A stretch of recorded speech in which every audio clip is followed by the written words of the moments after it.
Hi, I'm Embelle Patience. I'm a broadcast journalist, and you are watching Impact Voices.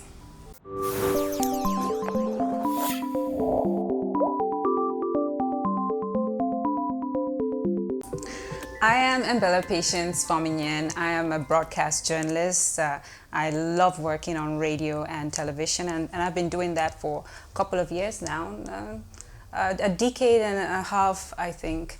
And it's been a beautiful experience, especially the fact that I get to meet so many different people and learn from them. Impact is how you affect others. It's like the footprints. Every single day you have to walk. It doesn't matter where you're going to, you'd smash grasses or ants or whatever, you will have to affect something. My issue is when people talk about impact, they think it's only good things. It could be bad. So understanding impact is understanding that you're going to affect someone somehow, some way. In my little space as a journalist, it's been about listening to people, what people have to say, and learning from them, and using that information to affect others, to share with others. When I do my program, Cameroon Feeling, the program I currently anchor, I put in my mind that every time I stand in front of Cameroonians, I should have something they can take home, or they can be blessed with, or they can learn and grow. So my words, my thoughts, when I'm asking questions, is intentional. I have to get something from the guest to give back to the audience. So it reminds me of an experience I had early on in my career as a radio journalist. I was just from finishing a talk show, and I got a call from a young lady.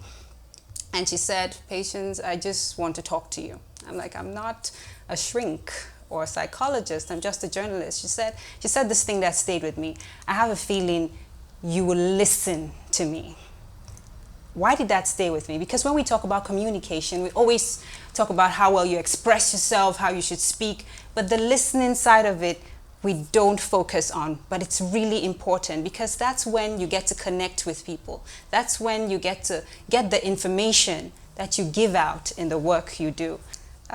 First of all, it's made me very happy that I can be a tool to transform lives, be that segue or that bridge for people to reach each other and connect. Through the platform, I organized a series of events on air where people could support whatever you have, you give it over, and we share with the internally displaced persons. I think that's been one of the proudest moments of my career, because when I met those ladies who refused to come on TV, understandably so, because it's tricky in those regions when you're identified, but the joy they got from gaining support from people they've never met and will possibly never meet meant everything to me, and I think that's been a highlight in my career.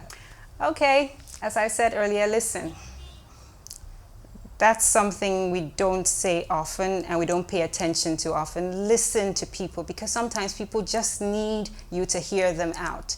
And when you listen, that's when you understand what you need to say. But in our life today, we spend so much time talking and we stay with just the information we have. We learn nothing extra because we don't listen. And another thing is to be intentional about the fact that you will impact whether you like it or not. Whether you're aware, you're conscious of it or not, you will impact somebody positively or negatively. So when you're intentional, you wake up every morning, like I do when I wake up and I'm driving to my program, I know that I have to talk to Cameroonians, to you, and I should have something to say that's of importance. So being intentional and also humble. I want to say a big thanks to my parents. They always taught me about that. No matter what you do or who knows you or where you've been, stay humble, because there's always something to learn.